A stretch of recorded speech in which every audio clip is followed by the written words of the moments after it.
Chant 1. Strophe 8. Au clair de la lune, près de la mer, dans les endroits isolés de la campagne, l'on voit, plongées dans d'amères réflexions, toutes les choses revêtir des formes jaunes, indécises, fantastiques. L'ombre des arbres, tantôt vite, tantôt lentement, court, vient, revient par diverses formes, en s'aplatissant, en se collant contre la terre. Dans le temps, lorsque j'étais emporté sur les ailes de la jeunesse, cela me faisait rêver, me paraissait étrange. Maintenant, j'y suis habitué. Le vent gémit à travers les feuilles ses notes langoureuses, et le hibou chante sa grave complainte qui fait dresser les cheveux à ceux qui l'entendent. Alors, les chiens, rendus furieux, brisent leurs chaînes, s'échappent des fermes lointaines, ils courent dans la campagne, çà et là, en proie à la folie.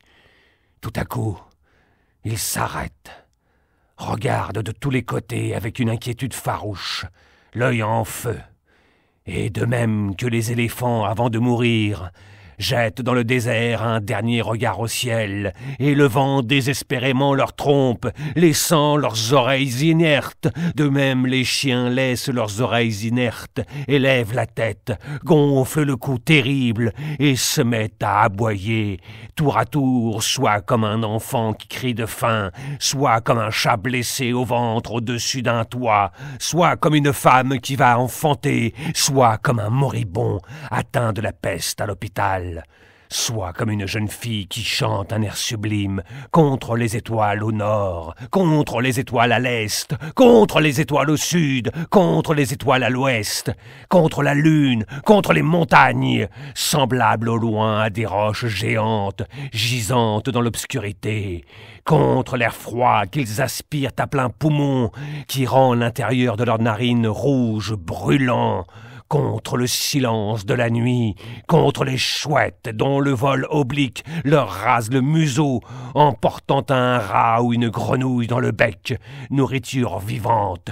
douce pour les petits, contre les lièvres qui disparaissent en un clin d'œil, contre le voleur qui s'enfuit au galop de son cheval après avoir commis un crime, contre les serpents remuant les bruyères qui leur font trembler la peau, grincer les dents, contre leurs propres aboiements qui leur font peur à eux-mêmes, contre les crapauds qu'ils broient d'un coup sec de mâchoire.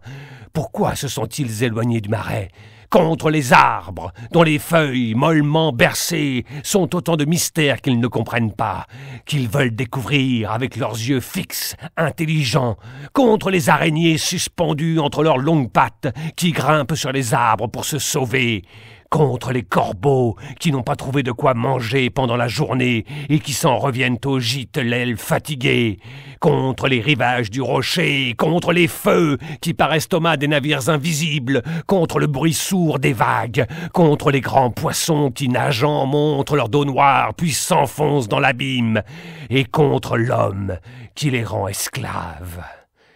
Après quoi, ils se mettent de nouveau à courir à la campagne, en sautant de leurs pattes sanglantes par-dessus les fosses, les chemins, les champs, les herbes et les pierres escarpées. On les dirait atteints de la rage, cherchant un vaste étang pour apaiser leur soif. Leurs hurlements prolongés épouvantent la nature. Malheur aux voyageurs attardés. Les amis des cimetières se jetteront sur lui, le déchireront, le mangeront avec leur bouche d'où tombe du sang, car ils n'ont pas les dents gâtées. Les animaux sauvages, n'osant pas s'approcher pour prendre part au repas de chair, s'enfuient à perte de vue, tremblants. Après quelques heures, les chiens, harassés de courir çà et là, presque morts, la langue en dehors de la bouche, se précipitent les uns sur les autres, sans savoir ce qu'ils font, et se déchirent en mille lambeaux avec une rapidité incroyable. Ils n'agissent pas ainsi par cruauté. Un jour, avec des yeux vitreux. Ma mère me dit, lorsque tu seras dans ton lit, que tu entendras les aboiements des chiens dans la campagne, cache-toi dans ta couverture, ne tourne pas en dérision ce qu'ils font. Ils ont soif insatiable de l'infini, comme toi, comme moi, comme le reste des humains, à la figure pâle et longue. Même je te permets de te mettre devant la fenêtre pour contempler ce spectacle qui est assez sublime. Depuis ce temps, je respecte le vœu de la morte. Moi, comme les chiens, j'éprouve le besoin de l'infini. Je ne puis contenter ce besoin. Je suis fils de l'homme et de la femme, d'après ce qu'on m'a dit. Ça m'étonne. Je croyais être davantage. Au reste, que m'importe d'où je viens. Moi, si cela avait pu dépendre de ma volonté, j'aurais voulu être le fils de la femelle du requin, dont la faim est amie des tempêtes, et du tigre à la cruauté reconnue. Je ne serais pas si méchant. Vous qui me regardez, éloignez-vous de moi, car mon haleine exhale un souffle empoisonné. Nul n'a encore vu les rides vertes de mon front, ni les os en saillie de ma figure maigre, pareilles aux arêtes de quelques grands poissons ou aux rochers couvrant les rivages de la mer, ou aux abruptes montagnes alpestres que je parcourus souvent quand j'avais sur ma tête des cheveux d'une autre couleur. Et quand je rôde autour des habitations des hommes, pendant les nuits orageuses, les yeux ardents, les cheveux flagellés par le vent des tempêtes, isolés comme une pierre au milieu du chemin, je couvre ma face flétrie avec un morceau de velours, noir comme la suie qui remplit l'intérieur des cheminées. Il ne faut pas que les yeux soient témoins de la laideur que l'être suprême, avec un sourire de haine puissante, a mise sur moi. Chaque matin, quand le soleil se lève pour les autres, en répandant la joie et la chaleur salutaire dans toute la nature, tandis qu'aucun de mes traits ne bouge, en regardant fixement l'espace plein de ténèbres, accroupi vers le fond de ma caverne aimée, dans un désespoir qui m'enivre comme le vin, je meurtris de mes puissantes mains ma poitrine en lambeaux. Pourtant, je sens que je ne suis pas atteint de la rage.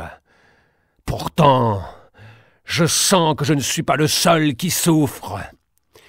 Pourtant, je sens que je respire, comme un condamné qui essaie ses muscles en réfléchissant sur leur sort, et qui va bientôt monter à l'échafaud, debout, sur mon lit de paille, les yeux fermés. Je tourne lentement mon col de droite à gauche, de gauche à droite, pendant des heures entières. Je ne tombe pas raide mort. De moment en moment, lorsque mon col ne peut plus continuer de tourner dans un même sens, qu'il s'arrête pour se remettre à tourner dans un sens opposé, je regarde subitement l'horizon, à travers les rares interstices laissés par les broussailles épaisses qui recouvrent l'entrée. Je ne vois rien. Rien, si ce ne sont les campagnes qui dansent en tourbillon avec les arbres et avec les longues files d'oiseaux qui traversent les airs. Cela me trouble le sang et le cerveau. Quiconque sur la tête me donne des coups de barre de fer comme un marteau frappant l'enclume.